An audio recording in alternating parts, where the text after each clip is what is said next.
Diary, hello, it is September 2025. This is a brief video to talk about Mikrotik wireless network extension. It's a bittersweet video because the equipment I'm going to use was set up in Switzerland, and due to matters I've had to dismantle everything. We've formally moved out of Switzerland, but the equipment remains. So what I have is actually a pair of these units, and they are power over Ethernet units. They come supplied with a power adapter, and this is called Target for obvious reasons, and this will provide an Ethernet connection out to, let's say, a laptop. And at the other end you have a machine called Source. Do I have that handy? Not that handy. So it's the same, but in that case this unit would connect, let's say, to a router, and I've got a diagram to explain all of this and the modes in which the source and the target need to be made, and the associated post on our website will give the full configuration of each of the units. It's as much to my benefit as anything else, because as most of you know, I'm not a networking guy as such. I'm more of a systems and storage guy, and so I do these network configurations and I forget what I've done, and I think, have I documented it? And the answer is yes, I have. So you need a pair of these units. One unit is going to be the source unit, and it's going to project a wireless signal to the target unit, and the target unit's got that Ethernet socket, and that Ethernet socket could, let's say, be plugged into your laptop or even another access point. So then if it was plugged into an access point, that Ethernet socket would feed the access point and generate a new wireless network. Okay, so this is what it looks like. That's the front, that's the back. These are actually waterproofed units. So in Switzerland I actually had one in the cave just underneath a grating. And the idea is that would point out to the sky, and then in our apartment I had one on the window, or either on the windowsill outside or just inside. I'd get less speed on the inside, obviously, and then it could project down from the apartment down to the receiving unit, which was in this grating. So that was the actual setup, and you can replicate that. For example, if you've got, let's suppose you've got a house with an internet connection, you've got an outhouse, an outbuilding that's tens of meters away, and you want to bridge the network connection to that outbuilding.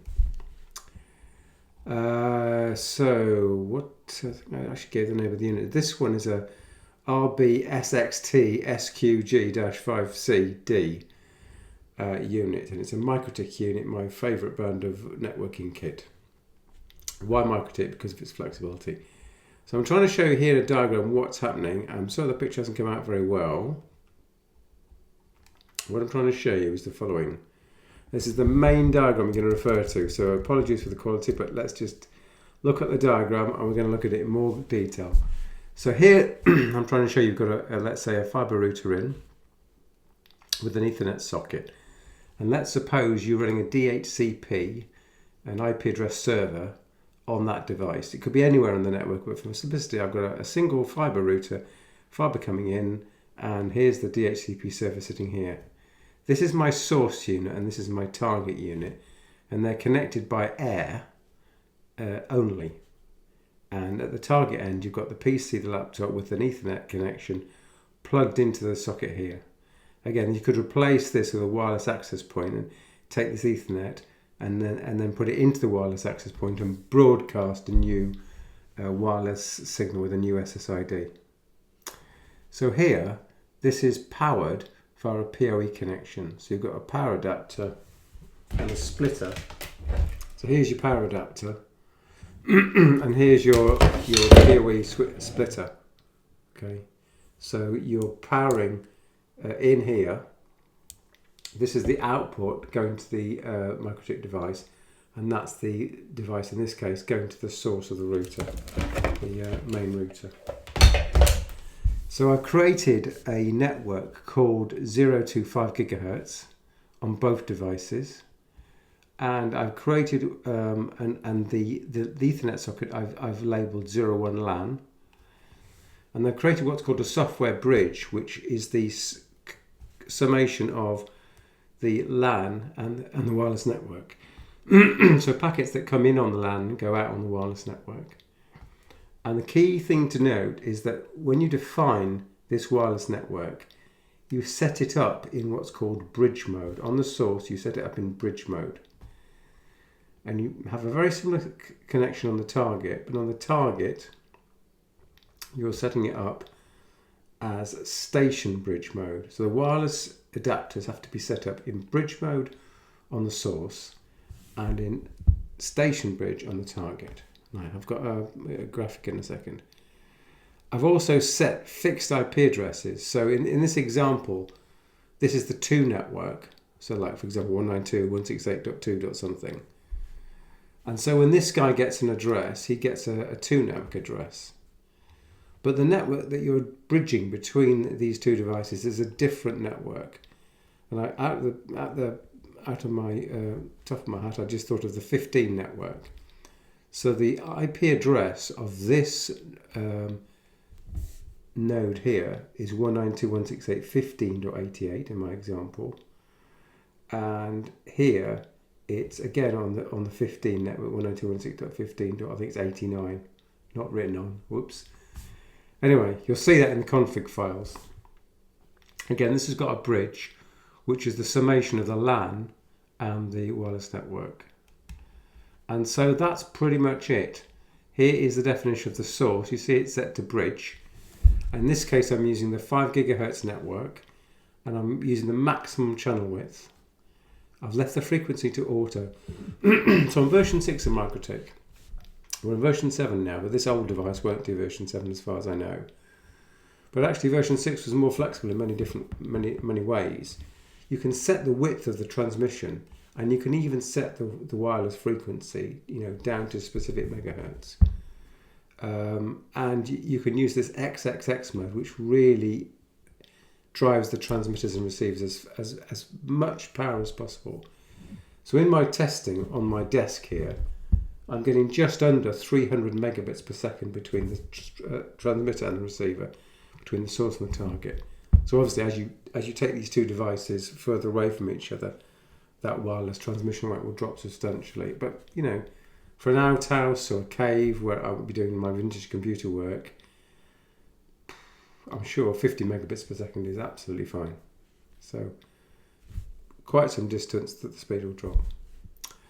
That's the source, and I've done in the article here, you'll see I've actually printed out the actual whole config of this machine.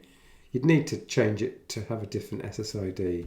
So here's my password between the SSID of the source and target, and I think I've called the SSID Mikrotik link. Okay. So that's the source. Again, the target, let's scroll down for the target. You see the target is set up as station bridge, much the same. And again, I've got the config here. So I think the thing that confused me originally was that I don't need to set. Let's just go back to Mr. Diagram. I know it's very poor diagram. I do apologise again. So there's no DHCP on these units, which surprised me. Initially, I thought I'd have to put a DHCP server here, and that my client device here will get the IP address from this target device. But no, not at all. In fact, this guy gets also a 2 LAN address, and the laptop, in my example, this is on the 2 network here, the main network, let's call it the 2 network, 192.168.2. something. And the DHCP server is going to hand those addresses out. And it will give an address here, an address here, and an address here. So actually, your final device is sitting on the same network as the source. That's the source, as your main, let's say, home network.